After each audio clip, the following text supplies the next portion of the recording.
BA third year home science और MA MSc third semester food and nutrition. जिस topic को हम लोग पढ़ रहे थे उसी टॉपिक को आज फिर कंटिन्यू कर रहे हैं। इसमें नेक्स्ट न्यूट्रिएंट्स की जो बात है कि एक प्रेग्नेंट लेडी को मैंने आपको एनर्जी, प्रोटीन, इन न्यूट्रिएंट्स के बारे में बताया था।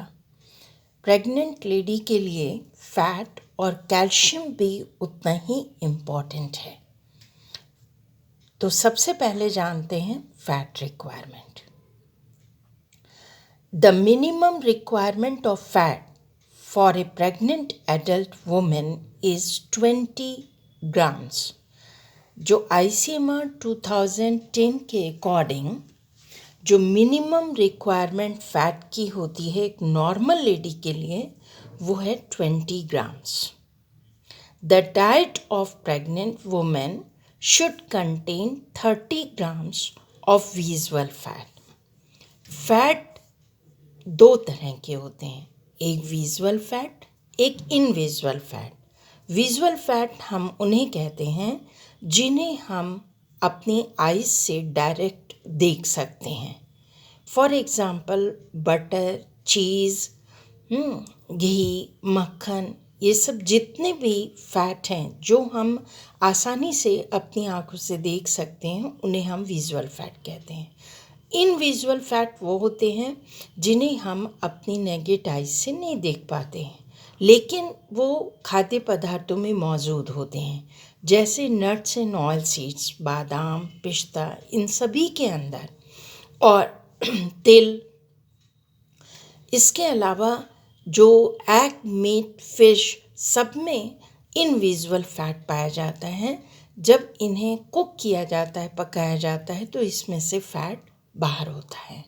तो ये विजुअल फैट है जो कि एक प्रेग्नेंट लेडी को, यदि लेडी नॉर्मल कंडीशन में है तो उसे 20 ग्राम्स फैट लेना चाहिए, और अगर वो प्रेग्नेंट है तो उसे प्रतिदिन 30 ग्राम्स विजुअल फैट अपनी डाइट में ज़रूर इंक्लूड करना चाहिए। अब फैट से दो तरह के फैटी एसिड्स मिलते हैं। एक एसेंशियल फैटी एसिड्स होते हैं, एक नॉन एसेंशियल फैटी एसिड्स होते हैं। जो प्रेग्नेंट लेडी होती हैं उनको एसेंशियल फैटी एसिड्स की बहुत ज़्यादा आवश्यकता होती है। Essential fatty acids required for relax muscles and blood vessels of the uterus and makes delivery easier.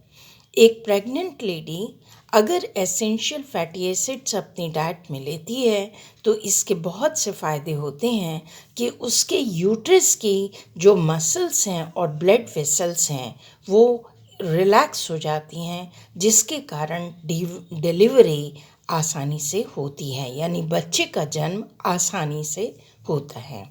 एक तो ये फ़ायदा है। दूसरी चीज़, अगर एक प्रेग्नेंट लेडी को ये एसेंशियल फैटी एसिड्स नहीं मिल पाते, उनके शरीर में डेफिशिएंसी रहती है, तो इसका प्रेगनेंसी आउटकम पर एडवर्स इफ़ेक्ट पड़ता है।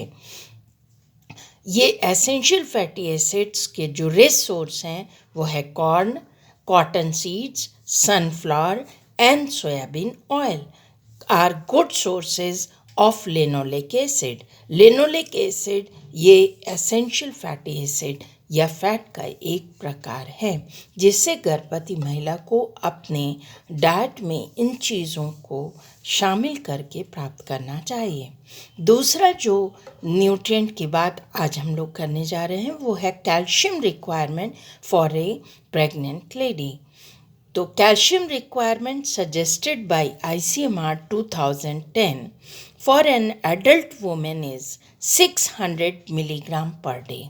ICMR 2010 कहता है कि एक नॉर्मल एडल्ट वुमेन को 600 मिलीग्राम पर डे के हिसाब से कैल्शियम लेना चाहिए, लेकिन यदि लेडी प्रेग्नेंट हो तो ऐसी कंडीशन में requirement increases during pregnancy to 1200 milligram per day। 1200 milligram per day के हिसाब से रिक्वायरमेंट एक प्रेग्नेंट लेडी की हो जाती है। ऑल्दो द इन्फेंट बोन्स, अब कैल्शियम क्यों चाहिए इतना? Although the infant bones are poorly calcified at the time of birth, are appreciable amount of calcium is involved in fetal development. ये बताना आपको मैं चाहती हूँ कि जब बच्चा पैदा होता है तो उसकी बोन्स में बहुत ज़्यादा कैल्शियम डिपॉजिट नहीं होता बर्थ के टाइम में, बल्कि उसका जो जितना भी माँ के शरीर में एक्स्ट्रा कैल्शियम की आवश्यकता आईसीएमआर कह रहा है कि जस्ट डबल अमाउंट में प्रेग्नेंट लेडी को नॉर्मल कंडीशन से प्रेगनेंसी के दौरान जस्ट डबल कैल्शियम लेना चाहिए। तो ये जस्ट डबल कैल्शियम किस काम के लिए हो रहा है? जब बच्चा पैदा होता है तो उसकी बोन्स में उतना कैल्शियम डिपॉजिट नहीं होता, बल्कि फीटस के पूरे ग्रोथ एंड डेवलपमेंट के लिए उतने कैल्शियम की आवश्यकता होती है। A full term fetal body is made up of 30 grams of calcium. कुछ स्टडीज़ ने एकदम कंफर्म किया है कि जो फीटस की बॉडी पूरी बनती है, मतलब एक सिंगल सेल से शुरू होता है और 9 मंथ 9 डेज़ में वो पूरा फीटस ग्रो करके या बेबी के फॉर्म में आ जाता है, उसके पूरे निर्माण के लिए 30 ग्राम टोटल कैल्शियम की आवश्यकता होती है। Increased intake of calcium by the mother is highly essential not only for the calcification of fetal bones and teeth, but also for protection of calcium resources of the mother to meet the high demands during lactation. इसका मतलब ये हुआ कि एक pregnant lady को बहुत ज़्यादा calcium की आवश्यकता हो रही है, जस्ट डबल अमाउंट में कैल्शियम की आवश्यकता हो रही है। तो ये कैल्शियम की आवश्यकता केवल फीटस के बोन्स और टीथ में कैल्सिफिकेशन यानी बोन्स में और टीथ के निर्माण के लिए, उसमें डिपॉजिट होने के लिए सिर्फ कैल्शियम की आवश्यकता नहीं होती, बल्कि ये कैल्शियम माँ जब डिलीवरी के बाद लैक्टेशन फेज़ में आती है, दुग्धपान की अवस्था में आती है, उस समय भी यही कैल्शियम माँ के लिए दुग्ध निर्माण के कार्य में सहयोग करता है। तो ये कैल्शियम बहुत ही इम्पॉर्टेंट है एक प्रेग्नेंट लेडी के लिए। इसलिए जब वो प्रेगनेंसी के 4th मंथ में हो तो निश्चित रूप से उसे ऑस्टियो कैल्शियम लेना चाहिए। और कैल्शियम के साथ साथ ऑस्टियो कैल्शियम मतलब कैल्शियम के साथ विटामिन डी अत्यंत आवश्यक है। ये सप्लीमेंट फॉर्म में लेने की आवश्यकता है और तब तक लेती रहे जब तक कि वो प्रसव के बाद भी 1 साल तक अपने बच्चे को 6 मंथ तक तो बच्चे को टोटल लैक्टेशन पे रख रही है, अपना दूध पिला रही है, तब तक माँ को लगातार कैल्शियम और विटामिन डी लेते रहना चाहिए। विटामिन डी अत्यंत आवश्यक है क्योंकि विटामिन डी की प्रेजेंस में पूरा का पूरा कैल्शियम माँ के शरीर में एब्जॉर्ब हो जाता है। इसके लिए वो सुबह की सूर्य की रोशनी में भी, सूर्य की किरणों में, अल्ट्रावायलेट रेज में थोड़ी देर रह सकती है ताकि उसके शरीर में विटामिन डी की उत्पत्ति हो सके। 2/3 of fetal calcium is transferred from the mother to the fetus after 30th week of pregnancy. जब 30 सप्ताह की गर्भावस्था होती है तो उसके बाद फीटस के शरीर में, माँ के शरीर से फीटल की बॉडी में कैल्शियम पहुँचता है at the rate of 300 milligram per day.